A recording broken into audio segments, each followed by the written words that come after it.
karena programnya dan flow dari programnya itu sangat-sangat sederhana gitu. Beda lagi kalau misalkan Mbak Nifa bikinnya next level, misalkan sistem parkir yang nantinya menghitung pemasukan dari setiap kendaraan gitu. Misalkan, oh kalau mobil kenanya 5.000 per jam, kalau misalkan motor 3.000 per jam, misalkan seperti itu ya. Nah, itu beda lagi tuh, udah ngitung, udah harus implementasiin sensor jarak, misalkan ultrasonik ya, kalau misalnya dipakai buat jarak gitu. Ultrasonik, buka tutup gate-nya, terus menghitung, oh ini berapa jam sih gate-nya tertutup, sehingga harus menghitung dengan nominal rupiahnya untuk menghitung. Nah, itu baru pakai OP. Kalau prosedural cuman buka tutup kitanya pakai prosedural juga cukup, itu bisa kayak gitu. Jadi kita melihat kompleks atau tidaknya dari suatu program, kompleks atau tidaknya suatu permasalahan yang nanti dihadapkan dengan kita, barulah kita menentukan oh ini pakai OP atau pakai prosedural gitu sih.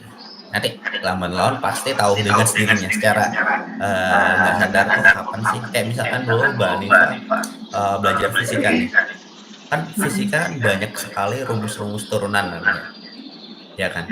Kapan kita ngitung pakai rumus turunan A, kapan kita pakai rumus turunan B kayak gitu. Nanti pasti dengan lambat laun terbiasa. Kapan harus menggunakan prosedural, kapan harus menggunakan OOP kayak gitu.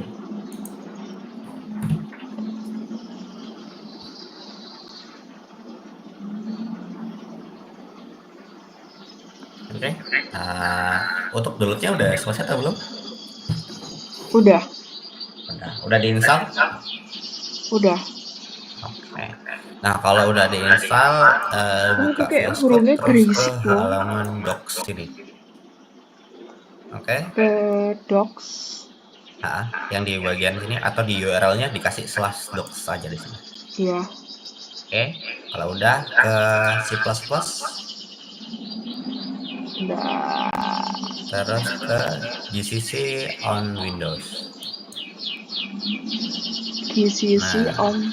Kayak gini. VS Code-nya udah dibuka kan ya? Udah. Udah. Kalau dibuka terus ke bagian plugins. Bentar ya. Plugins atau extension. Nah, dia gambarnya kotak-kotak kayak gini. Oke. Di sini cari yang ini. Cari aja C++. Terus di sini dia publishernya Microsoft. Atau kalau misalkan di sini aku buka itu kayak gini. C++. Internetku udah lompat ya. Nah, ini nih, yang paling atas deh. Ya, bentar. Atau yang bawahnya juga boleh, yang extension pack gini. Dia jadi satu langsung. Diinstal ya? Kenapa? Ya, diinstal. Diinstal. Ya, diinstal.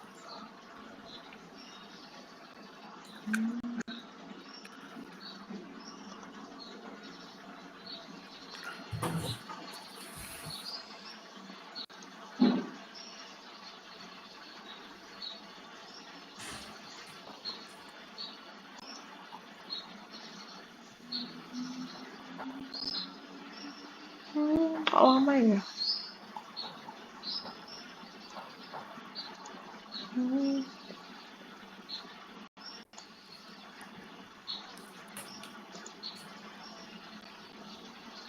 Installnya kok lama? Ya, emang gitu. Dia berapa MB? 70-an paling ya. Aku lupa sih. Oh, ini udah. Udah selesai. Udah. Kalau udah diinstal terus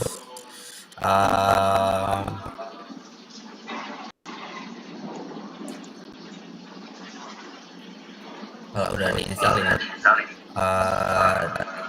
kamu ke ini installing min gw w64 Iya. Nah, diklik aja yang ini, nanti dia otomatis download gitu. Hah? Atau ini? Ini ya? Yang ini. Direct. link to the installer. Oh. Oh, nah ini langsung ke download. Ya, otomatis download. Iya. Nah, itu nunggu aja. Harusnya cepet sih itu. Oke, sambil nunggu itu download selesai, kita lanjut ke materinya. Nah, di sini aku jelasin dari contoh contoh codingan ini, artinya itu apa aja sih? Nah, misalkan ini, aku buka window aja ya. Window buka.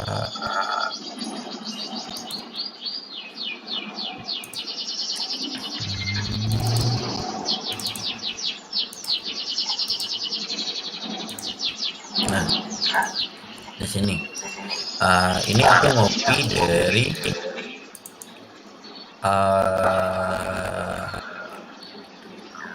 contoh di sini, contoh dari VS Code. Kalau udah data info aja ya, ini sambil aku jelasin. Nah, ketika kita running, start debugging.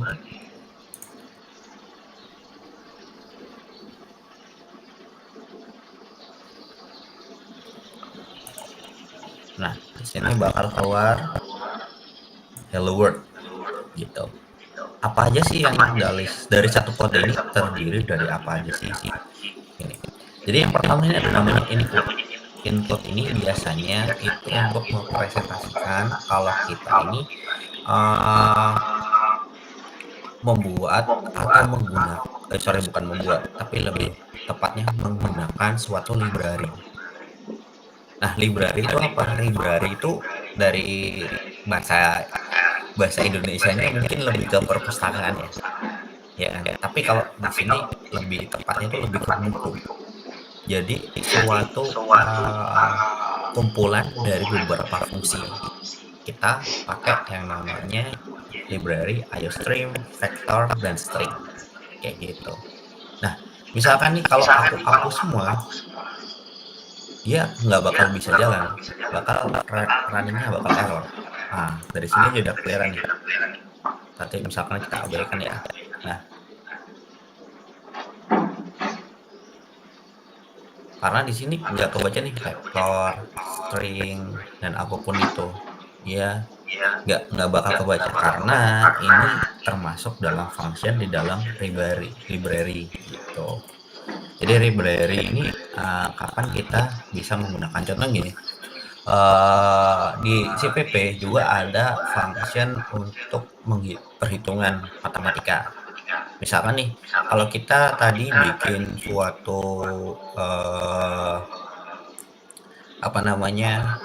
program untuk menghitung luas dari suatu persegi panjang, kan tinggal kita bikin function terus hitung P kali L kayak gitu kan ya.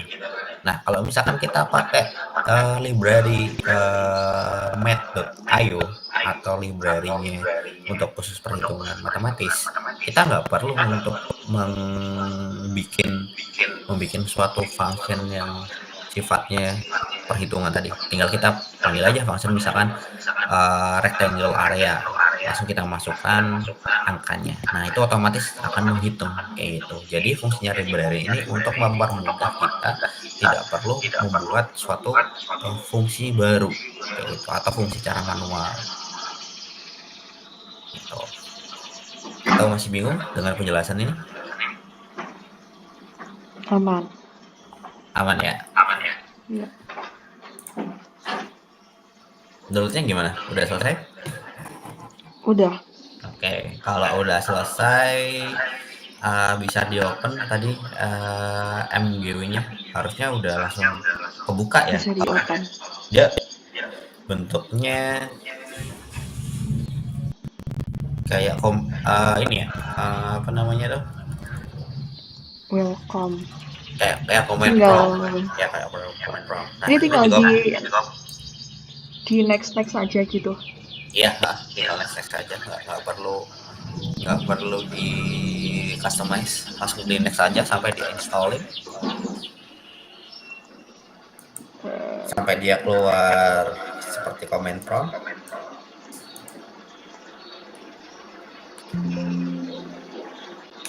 Bu, ini siapa, Bu? Ibu, ini siapa? Sini. Ya di sini. Sini ya, Ibu, sini tak bilangin. Ini tak install di D kok nggak mau ya? Ini. Nek insale insale. Lah, ya katanya Insale di di tapi ndonte di D. Lah, ya aku tadi nganunya di D. Enggak apa-apa, browsernya di D Oke, tetap. udah, Manifa. Enggak apa-apa, insale tok. Nggak mau.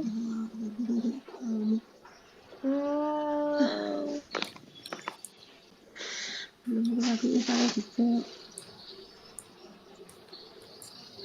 Siapa baleni wae? Ya kamu. Ora iso kamu. Ganti ya, Sal. Hah?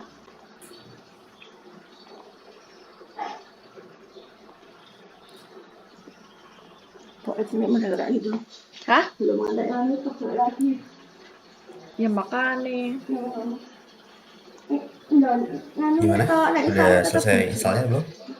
Belum. Oh, oke. Kalau gitu aku lanjut aja ya.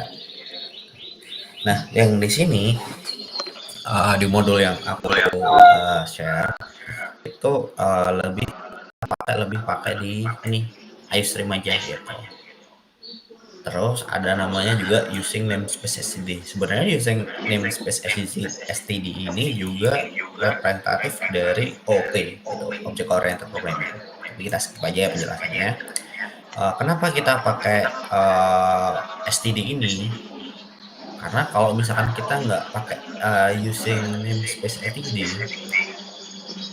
itu bakal setiap kita mengeluarkan statement cout atau ya statement teks gini,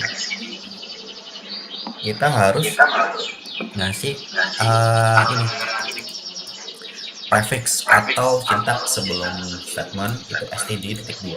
Nah, biar nggak kebanyakan, kita persingkat aja pakai using namespace std kayak gitu.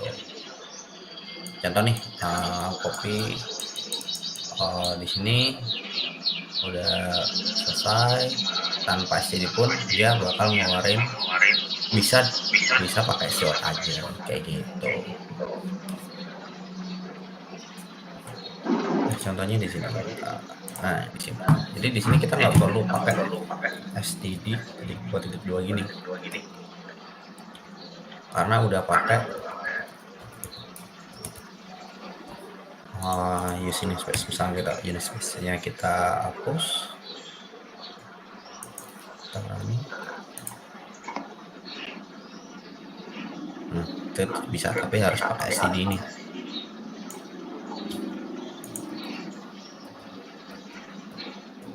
Jadi itu lebih mempermudah aja kalau kita bisa statement dalam teks ini gitu. Nah, ini misalkan aku nggak pakai string sama vektor, terus hello world-nya aku ganti string hello world.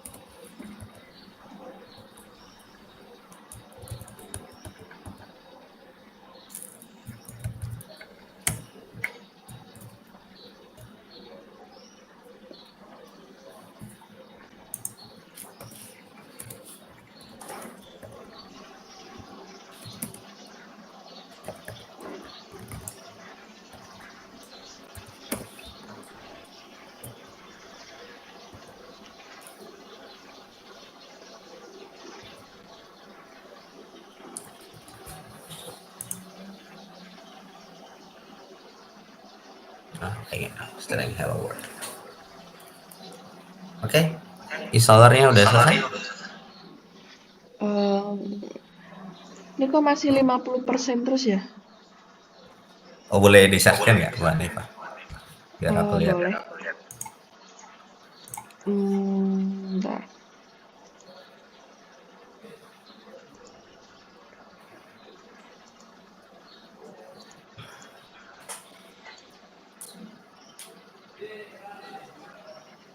Kok keluar?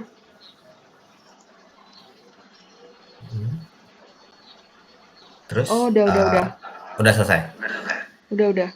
Udah. Terus kalau itu ketika dia di search bar, ketikanya MSYS2 coba.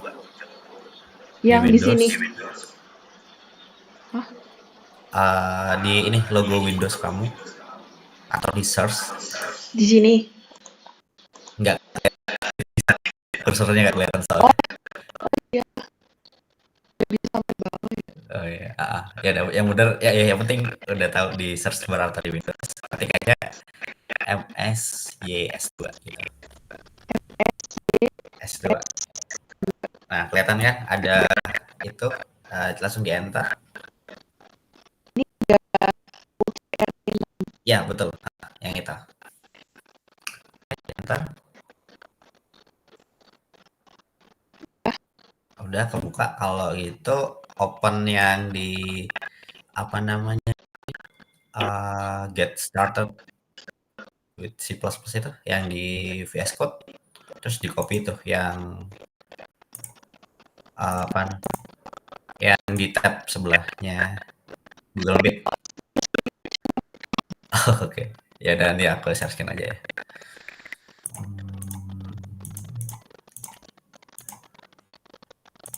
Nah, jadi yang ini kamu copy aja, ini copy aja, ini dapatkan copy, terus yang ini di paste aja di sini. Nah, kayak gini, kayak gitu.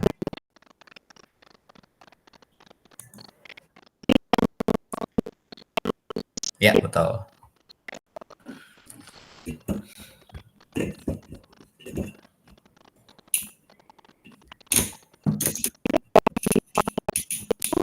Hmm.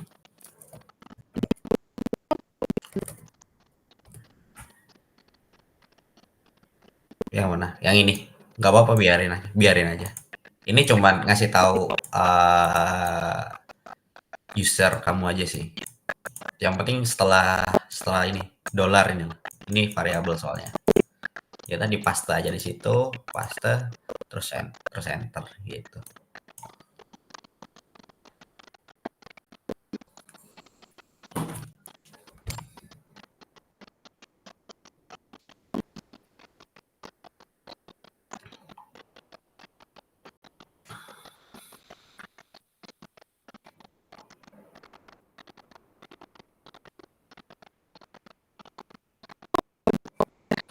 Gak mau di copy gimana? Coba lihat. Udah bisa. Coba deh lihat.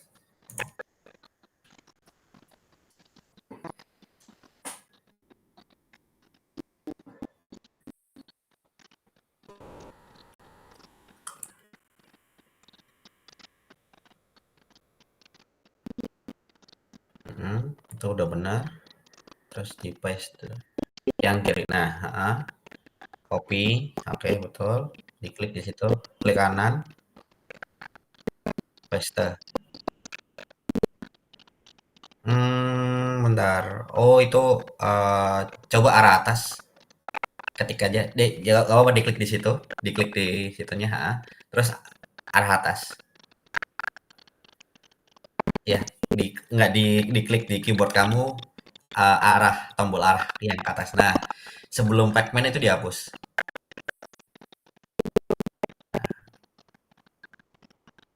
Ya, dihapus itu. Ya, sampai terus hapus. Nah, enter. Nah, tinggal nunggu. Nah, itu di enter aja langsung. Terus diketik Y. Enter. Oke, tinggal nunggu deh. ini untuk buat install ini C++ kamu biar bisa running. Kalau ini nggak diinstal nggak bisa. Jadi dalam kita kalau memprogram suatu kalau kita jadi programmer ya, misalkan nantinya kalau jadi programmer itu ada beberapa tools atau apa ya misalnya pad. Nah, tools itu ada dua, ada IDE sama text editor. Nah, yang kita pakai sekarang VS Code itu text editor. Sedangkan kalau kita pakai IDE itu apa ya? Lebih ke yang lebih kompleks lagi. Tahu pernah denger ini nggak Android Studio?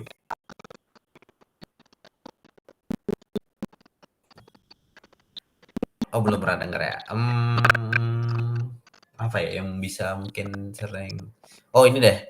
Kalau di Microsoft itu ada dua, Visual Studio Code. Nah yang kita pakai sekarang ya, Visual Studio Code sama lagi Visual Basic. Gitu. Bentar, ini aku kasih tunjuk di share screen-nya sambil nunggu itu selesai. Yes, tuh. Yang lawan. Ini kita kan ada kita kan pakai ini ya.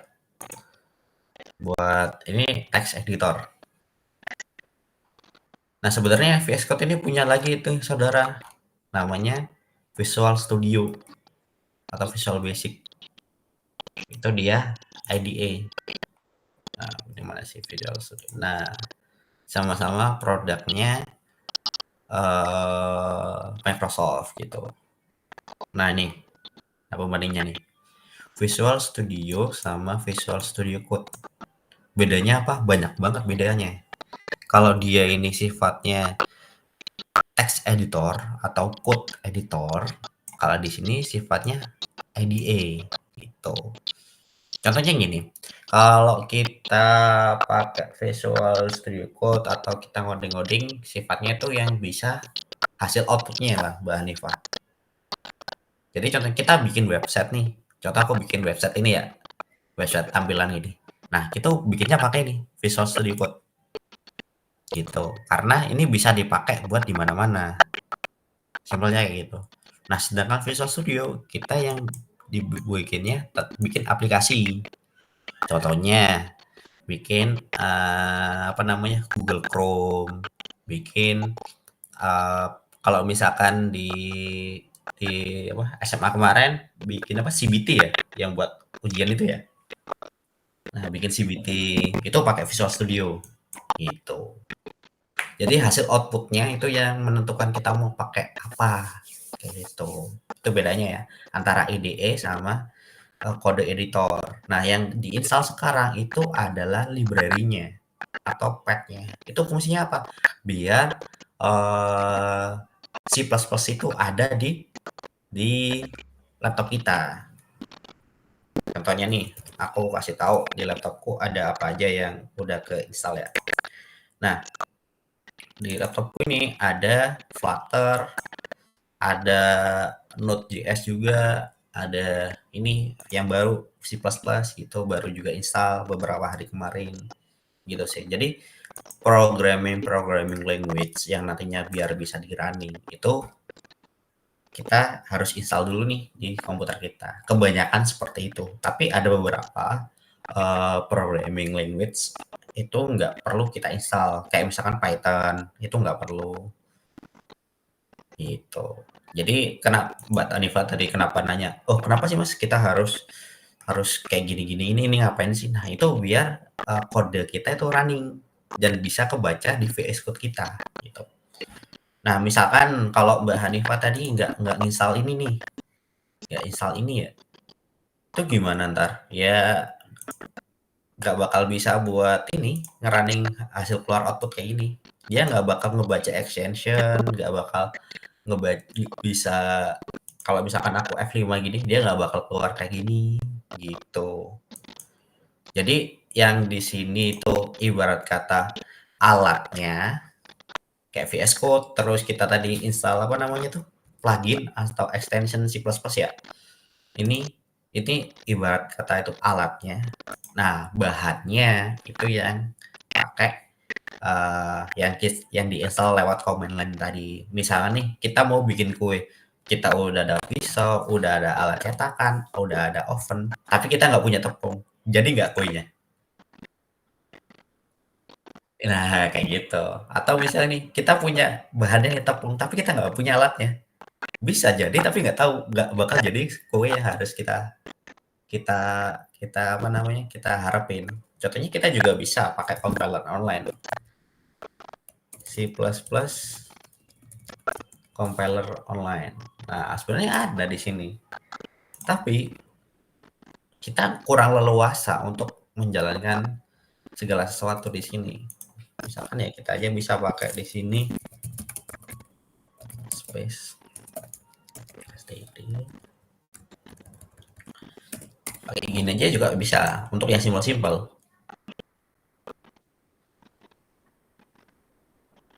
Nah, bisa aja kita pakai ini simpel-simpel. Tapi untuk kedepannya pasti nggak bakal bisa karena ini dikhususkan untuk yang basic gitu. Kalau misalkan Mbak Hanifa bingung, oh ini program kayak gimana, representatif atau diimajinasikan aja sih ke hal-hal keseharian di di sekitar kita. Kalau aku sih biasanya gitu. Aku umpamain kayak ya kayak sehari-hari ngapain kayak tadi ini maksudnya VS Code, maksudnya install lewat CMD ini apa? Ya udah tools sama bahan. Kalau kita bikin kue ya harus ada alatnya, harus ada bahannya. Kalau ada alatnya, nggak ada bahannya nggak bakal jadi apa-apa. Tapi kalau ada bahan tapi nggak ada alat, bisa jadi tapi nggak sesuai keinginan. Kayak gitu. Udah installnya yang di komen lain.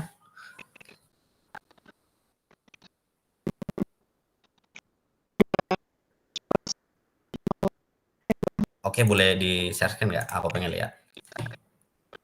Hmm.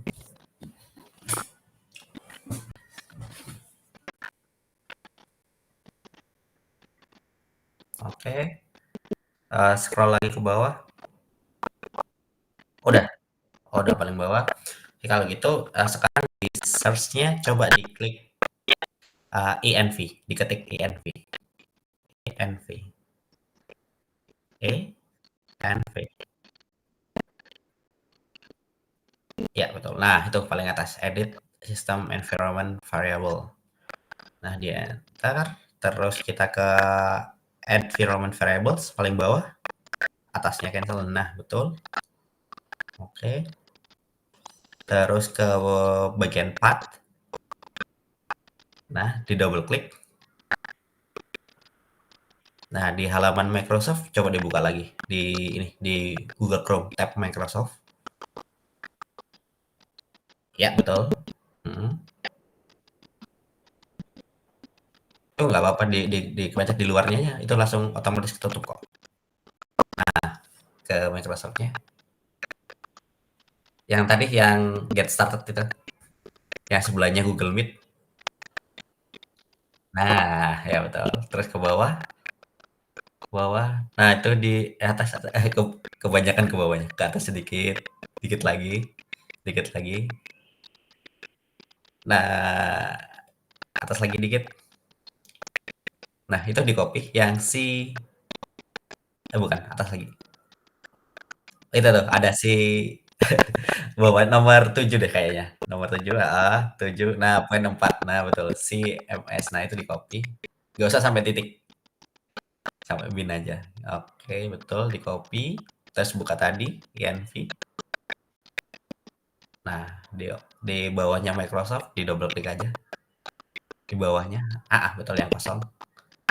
Nah, di paste. Oke. Di oke lagi. Ya. Oke, terus oke lagi. Sekarang MS2-nya itu di close.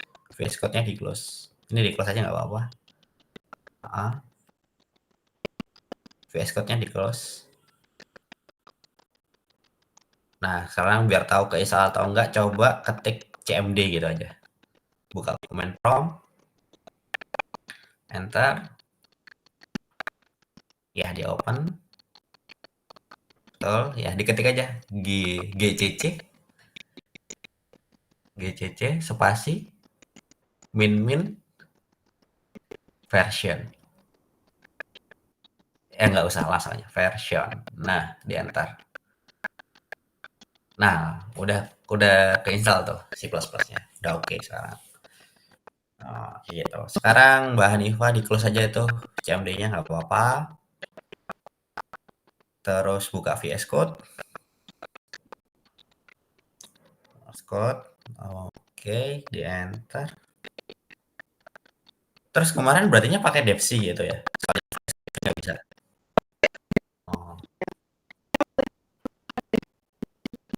Oh, oke. Terus itu di close aja. Sekarang di pojok kiri atas, bukan di close, pojok kiri atas ada file. Terus new text file, atau new file boleh, terserah, nggak apa-apa deh. Kalau text file nanti otomatis jadi TXT sih. Kalau new file kita benar-benar dari awal. New file, ya apa-apa di enter aja. Ketik aja namanya. Ya nggak apa-apa deh. Terus coba copy source code yang ada di sini di VS Code. Nah, ke bawah lagi. Nah, itu di copy. Bisa kok. Nah, itu. Betul, di copy. Buka VS Code-nya, di paste. Iya, di paste aja. Set, terus di save. Coba di save. Itu ada tombol do you want install. Itu klik aja install. Nah, install. Tinggal nunggu lagi. Gitu. Kalau di awal tuh buat program itu emang rada ribet buat setup gitu, betul. Terus balik lagi ke yang halaman include iStream tadi. Nah, yang di sebelahnya kiri extension tuh udah kelihatan tuh. Sebelah kiri bawah. Iya. Nah, betul. Terus di F5 coba.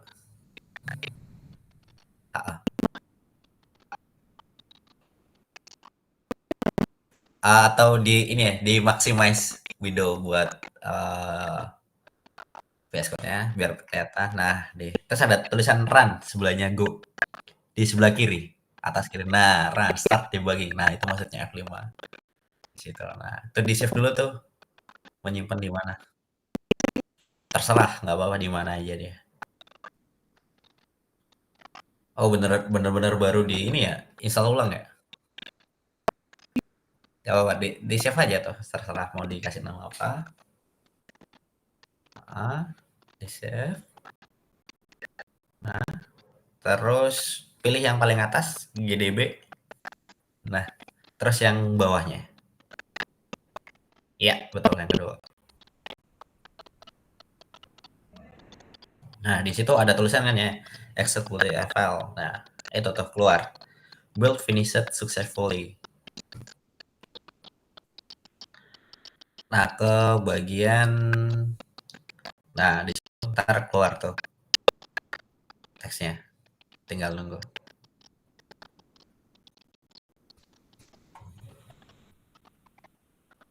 Nah, coba geser ke yang bagian terminal.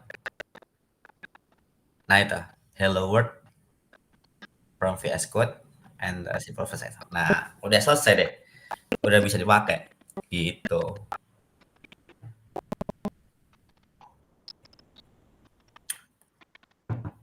Ya, oke, stop. Jadi tinggal aku jelasin aja deh di waktu kita juga tinggal 15 menit. Jadi aku jelasin modulnya, nanti tinggal dipraktekin aja ya, mumpung VS Code-nya udah bisa dipakai Modify ya. Oke. Nah, ini aku jelasin header dan fungsi main. Kalau aku jelasin biasanya nggak ngebaca dari sini ya. Paling ngebaca untuk beberapa yang konteksnya sifatnya ada istilah-istilah atau ada sintak-sintak yang strict gitu ya, atau yang ketat gitu. Kalau misalkan masih bisa dipahami secara kontekstual, mungkin aku jelasin secara simpel aja ya. Kayak tadi yang buat STD ini apa sih? ya ternyata std itu buat penambahan aja di setiap kita mau ngeluarin statement kayak gitu. Jadi nggak perlu pakai std kalau kita nggak perlu pakai std lagi kalau udah pakai using namespace std di atas tadi gitu. Terus apa sih returner? Nah, kita akan bahas ini di materi terakhir di function kayak gitu. Tapi untuk sekarang biasanya return 0. Oh iya, maaf, sorry. Oke, thank you udah gini, udah ngasih info. Oke deh. Nah, buat apa sih return 0 ini? Return 0 ini untuk nilai balik. Nanti kita dalamin lagi untuk di bab fungsi void dan non void kayak gitu. Nah, sedangkan komentar program atau komen yaitu buat kita ngasih tahu, oh ini tuh buat apa sih kalau misalkan keterangan program nih. Aku coba kasih contoh ya. Misalkan bentar.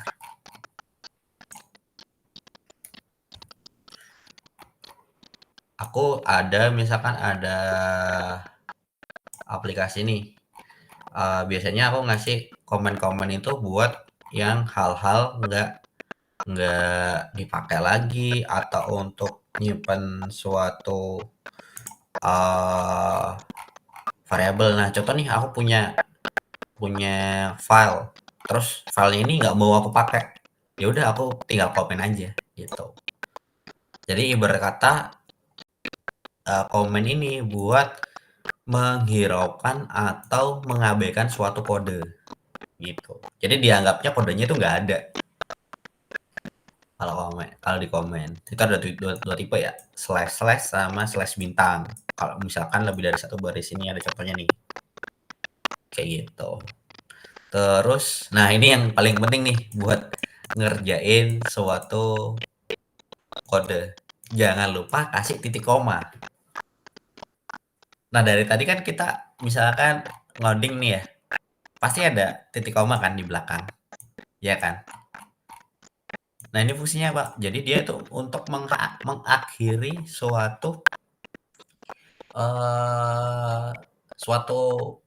code dalam satu line. Contohnya gini di sini.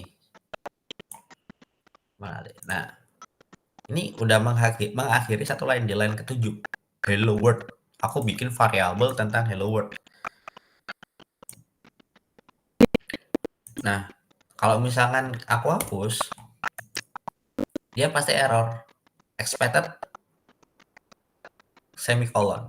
Dia butuh semicolon. Tapi errornya kenapa di bawah? Karena dia ketika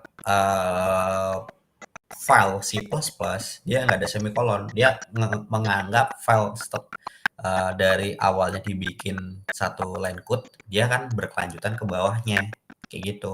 Makanya kita kasih semicolon di sini udah beres kayak gitu. Tapi ada loh beberapa programming language yang nggak butuh semicolon. Contohnya Kotlin sama Python.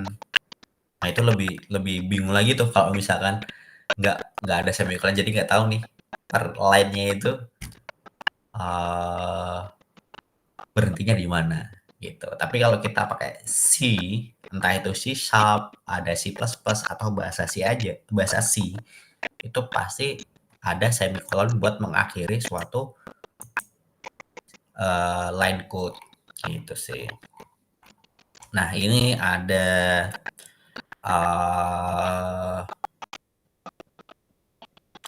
beberapa latihan. Contohnya kayak tadi ya, yang aku bilang ada matp. Di sini tuh untuk penggunaan function menghitung lingkaran. Gitu. Jadi kita nggak perlu ribet-ribet mendeklarasikan pi sama dengan 3,14. Tapi kita bisa pakai library pi 3,14 untuk perhitungan lingkaran. Gitu sih. Oke, sama kita lanjut tentang variabel. Nah, variabel itu apa sih variabel sama tipe data? Nah, variabel itu adalah tempat untuk menyimpan suatu nilai. Nah, ini atau bisa disebut identifier lah, yang mempunyai nilai, bisa statis ataupun dinamis. Kayak gitu. Tergantung dari deklarasi di awal. Dan variabel pasti punya tipe data. Mungkin kedepannya kita lebih sering menggunakan beberapa variabel matematis, contohnya atau numerik lah, kita bisa bilang numerik. Apa saja sih? Ada integer, float. Integer itu untuk bilangan bulat, kalau float itu untuk bilangan desimal atau bilangan koma. Tapi mungkin Mbak Nifa udah pernah denger belum buat tipe data double?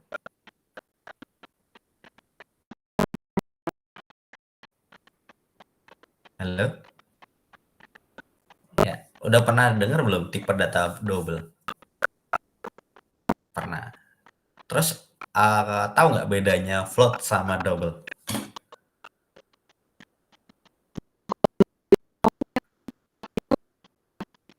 Apanya yang lebih banyak?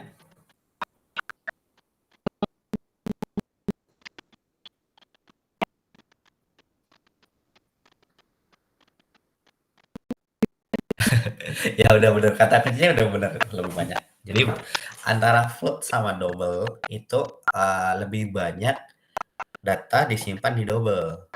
Atau kalau bisa kita representasiin, itu lebih kayak kita di USB atau flash drive, flash disk lah. Jadi double flash disk atau tipe data double itu bisa menampung lebih banyak nilai. Contohnya ya. Misalkan kalau di float dia bisa nyimpen nilai value, ini hanya contoh kasar aja ya, bukan sebenarnya. Kalau di float kita bisa nyimpen nilai 1000,1 misalkan kalau di float. Tapi di double kita bisa nyimpen 100.000,1 kayak gitu. Jadi nilainya lebih bisa banyak disimpan oleh double kayak gitu. Jadi untuk misalkan untuk membuat aplikasi kompleks, perhitungan yang sifatnya desimal, lebih cenderung untuk menggunakan double daripada float kayak gitu. Jadi tahu ya kapan kita pakai float, kapan kita pakai double. Kalau lebih aman sih pakai double. Tapi kalau pakai float ya nggak masalah, karena kita buat belajar aja, gitu.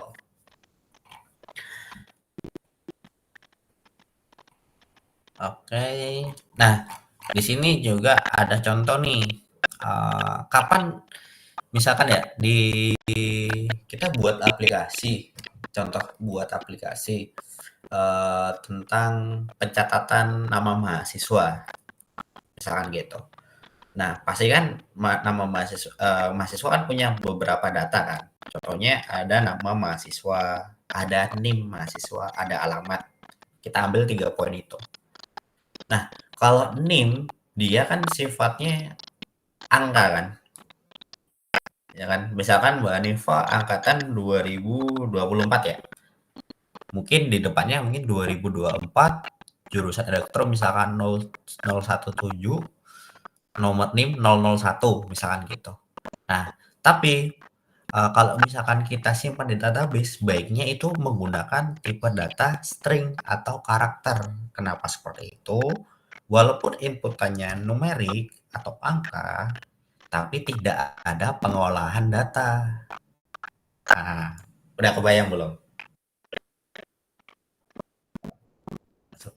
Tidak ada perhitungan. NIM dihitung apanya? Nggak ada dihitungan, nggak mungkin dikali, nggak mungkin dibagi, nggak mungkin dikurang, gitu kan. Tapi ketika nanti di tabel mahasiswa nyimpen datanya Mbak Hanifa, misalkan ada misalkan ada data usia, gitu kan ya. Data usia pasti kan inputannya numerik kan, tapi disimpannya pasti juga tipenya numerik, entah integer, entah double atau float.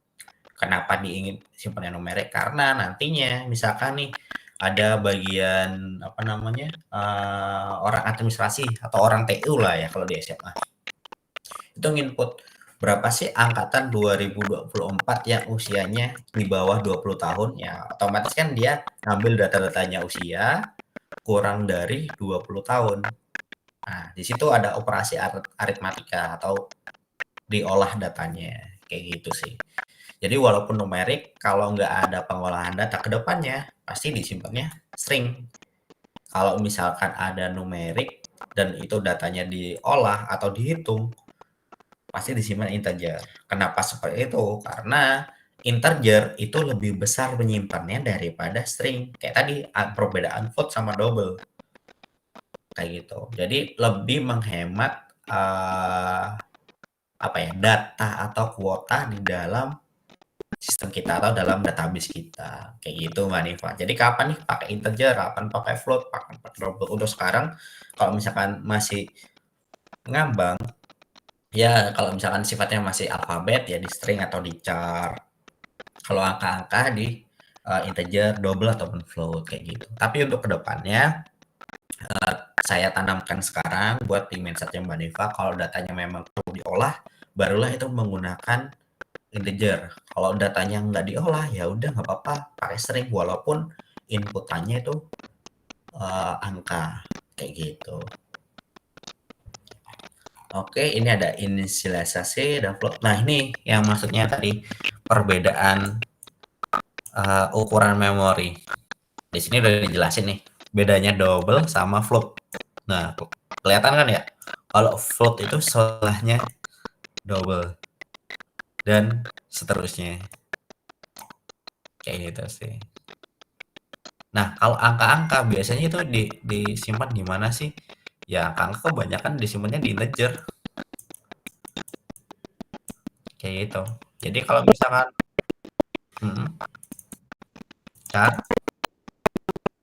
char bukan angka, dia tipe data ya untuk menyimpan alfabet lah misalkan.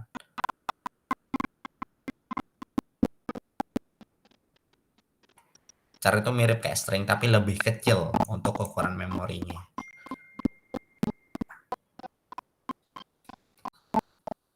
Oke, clear? Dari sini paham? Oke, kalau ini mah bisa dipelajarin. Ini lebih ke apa ya? Escape sequence karakter itu lebih kayak singkatan-singkatan aja sih.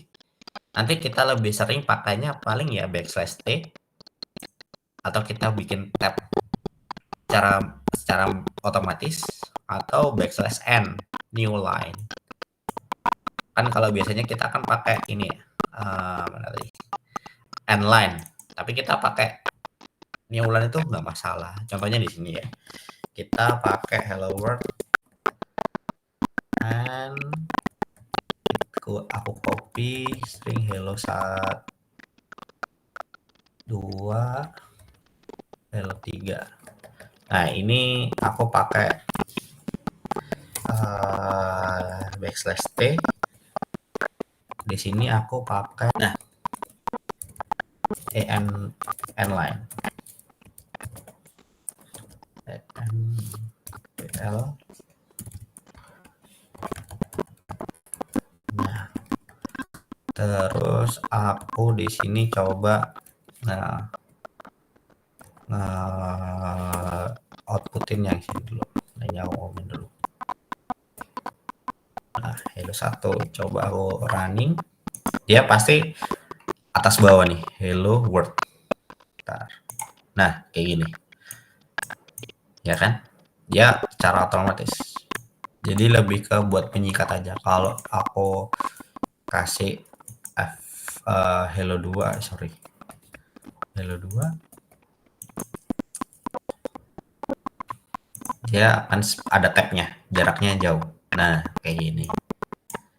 Gitu. Walaupun nggak ada spasi, misalnya nggak ada spasi.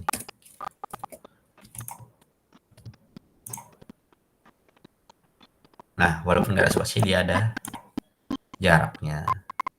Kalau yang ini hello 3,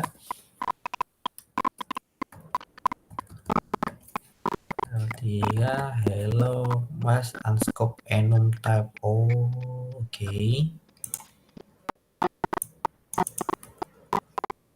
Coba ya, kita running, masih bisa atau enggak? Oh, ternyata masih error, nggak bisa kita.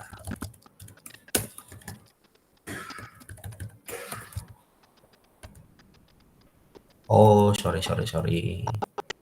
Ini nggak boleh kayak gini. Berartinya gini, hello there and line work. Nah, seperti ini. Ini contoh aku pakai n-line langsung, nggak pakai backslash n. Sama aja hasilnya.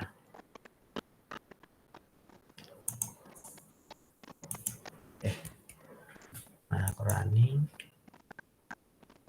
Nah, dia bakal nyalain kayak gini. Gitu. Jadi ini untuk mempersingkat aja sih sequence karakter.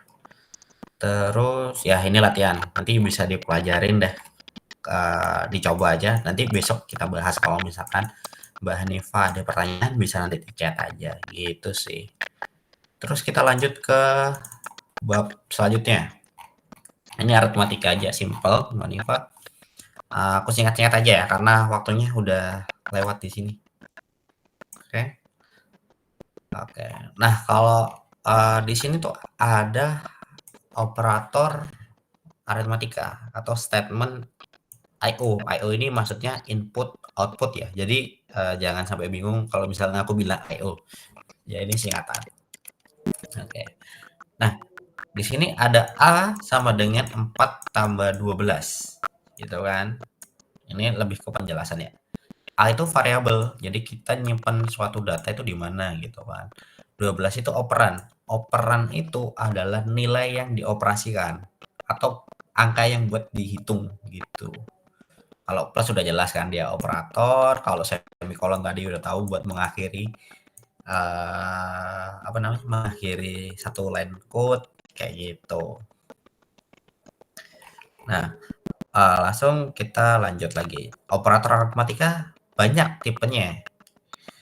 Ada plus, minus, kali, sama bagi, dan ada modulus. Nah, modulus ini apa gitu? Mbak Neva udah tahu belum modulus ini apa?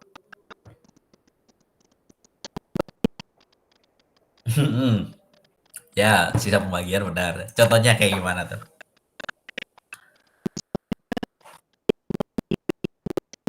Oke, berarti 5 modulus 2 sama dengan 1 gitu. Oke, nah tahu nggak fungsinya modulus itu buat apa? Yang simpel-simpel dulu deh, buat apa tuh contohnya?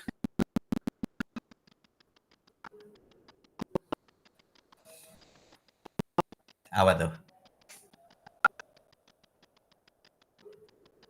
Kalau plus, minus, kali, bagi kan gampang tuh ya buat ngitung keliling, buat ngitung luas atau volume. Nah, kalau modulus buat ngitung apa?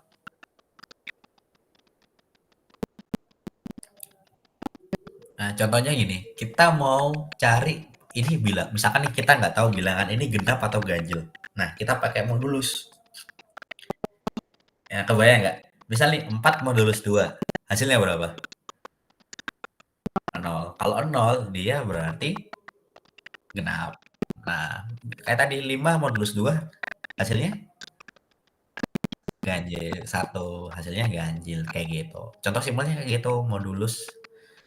Ada lagi tuh, modulus bisa dipakai buat apa? Buat ngitung bilangan prima.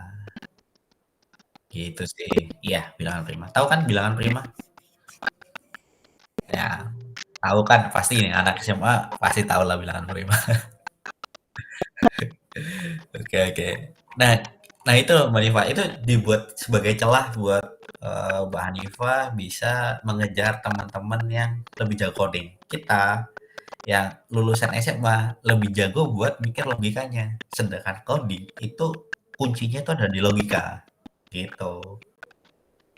Kalau udah kebiasaan rumus-rumus, turunan, apalagi elektronik ntar di materi-materi arus lemah itu pasti banyak banget banyak banget rumus-rumus. Nah, itu dipakai tuh buat di main logikanya. Termasuk di sini kita pintar buat ingatan, pintar buat teori, main logika. Nah, tinggal kalau misalnya ada teman buat jago ngoding ya minta diajarin aja gitu sih. Pokoknya di situ. Nah, di sini ada operator lagi, operator rasional. Nah, rasional ini apa? Nanti ini bisa dipakai buat selection atau decision. Contohnya hubungan antara dua variabel.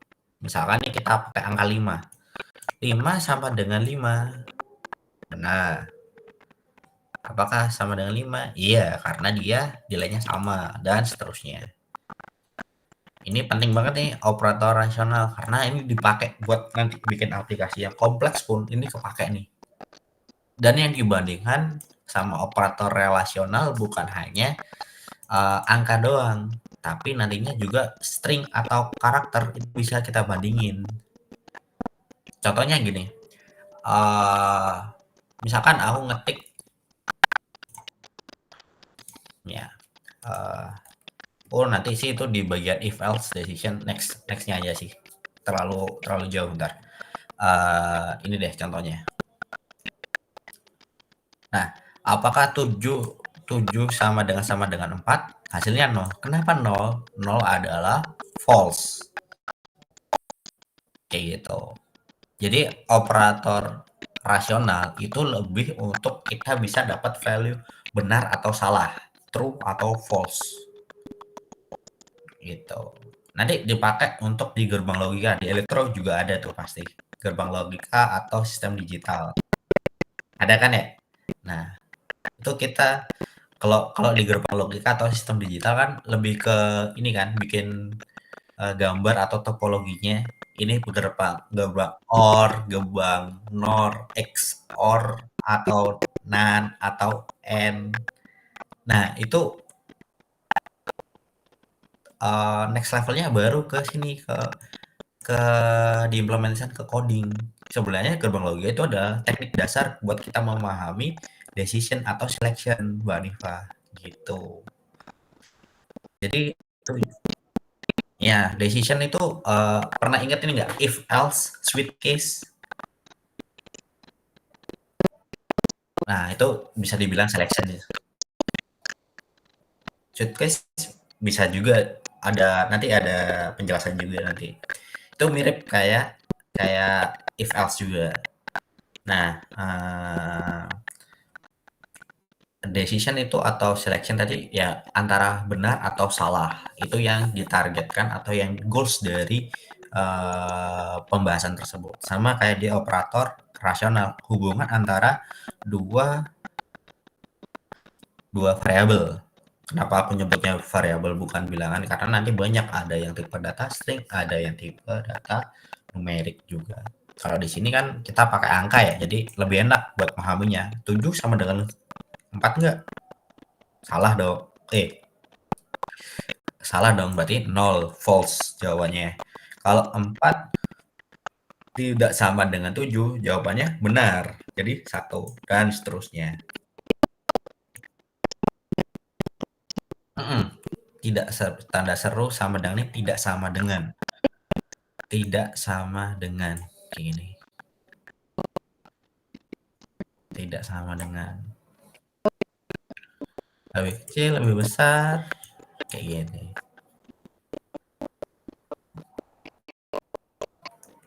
Oke, terus ini ada operator increment dan decrement. Biasanya kita kalau misalkan ini juga penting nih buat next materi di bab perulangan atau looping atau for. Jadi kalau misalkan nih kita mau nulis angka 5, sebenarnya kita nulis angka 5 pun bisa pakai angka 4, tapi dikasih plus.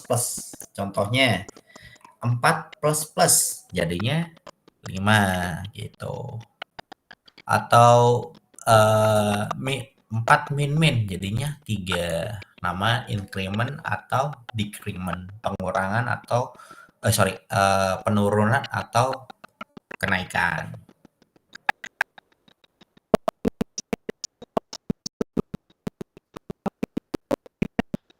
Beda sini.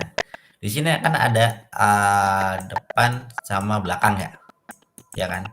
Kalau min itu dia ditambahin dulu, nanti keluar hasilnya. Kalau plus